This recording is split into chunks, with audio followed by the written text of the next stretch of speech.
दिन दहाड़े सरेआम उमेश पाल की हत्या करने वाला अतीक का परिवार मिटता जा रहा है। माफिया डॉन अतीक अहमद और उसके भाई अशरफ का तो पहले ही मर्डर हो चुका है।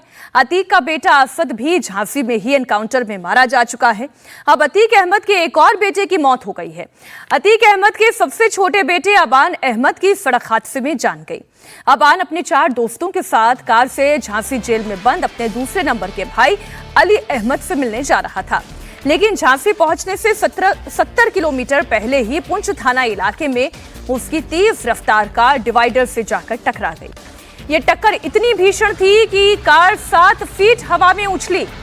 कार की स्थिति देख लीजिए, आपके सामने है। 40 फीट तक कार के टुकड़े हाईवे पर बिखर गए। कार का अगला हिस्सा पूरी तरह से चकनाचूर हो गया। अबान समेत सभी 5 लोग अंदर फंस गए। पुलिस और राहगीरों ने जैसे तैसे दरवाजा तोड़कर सभी को बाहर निकाला। आगे की सीट पर बैठे अबान और उसके दोस्त सोनू की मौके पर ही मौत हो गई, जबकि बाकी 3 घायल उमर अहमद, मोहम्मद जैद और असलम को मेडिकल कॉलेज में भर्ती कराया गया, जहां पर उनकी हालत गंभीर है। एक क्रेटा गाड़ी जो है जिसमें 5 लोग सवार थे, वो आ रही थी प्रयागराज से, और तेजी भी बहुत तेज़ थी और किसी कारणवश अनियंत्रित होकर गाड़ी जो है यहाँ के जो डिवाइडर है उसको टक्कर मार दी है, और जिसमें 2 लोग, एक आबान जो पुत्र अतीक अहमद एवं सोनू पुत्र रजाक, ये दोनों की स्पॉट पे मृत्यु हुई है, और बाकी 3 लोग, एक मोहम्मद जायद, उमर और एक और व्यक्ति, तीनों का इंजूर हुए हैं। उनको मेडिकल कॉलेज में उपचाराधीन है।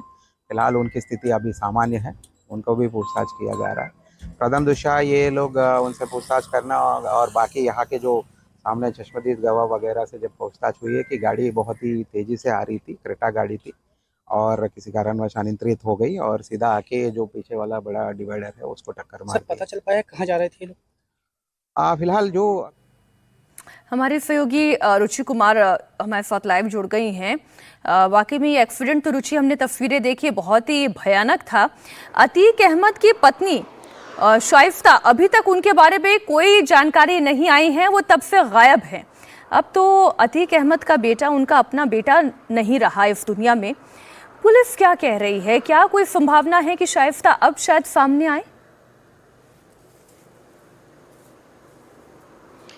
कि पुलिस तो कैसे बता सकती है, क्योंकि हमने देखा कि अतीक अहमद की हत्या की गई थी, भाई अतीक का अशरफ मारा गया था।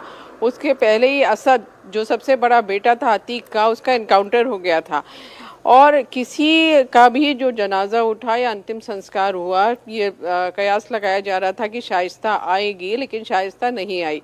अब पुलिस ने बहुत तलाश की, जगह जगह छापे भी मारे गए। कई बार ऐसा हुआ कि किसी गांव में घेर लिया पुलिस, एसटीएफ को लगा कि शाइस्ता यहाँ पर है, कुछ सोर्स ने बताया था, लेकिन जब वहाँ पहुँचे तो शाइस्ता नहीं मिली। अब पुलिस का कहना है कि क्योंकि जो ऐसे इलाके में कहीं शाइस्ता छुपी है जहाँ पे मुस्लिम बाहुल इलाका है, लोग, जो महिलाएं हैं वो बुर्के में रहती हैं, पर्दे में रहती हैं, तो वहाँ तलाशी लेना मुश्किल हो जाता है।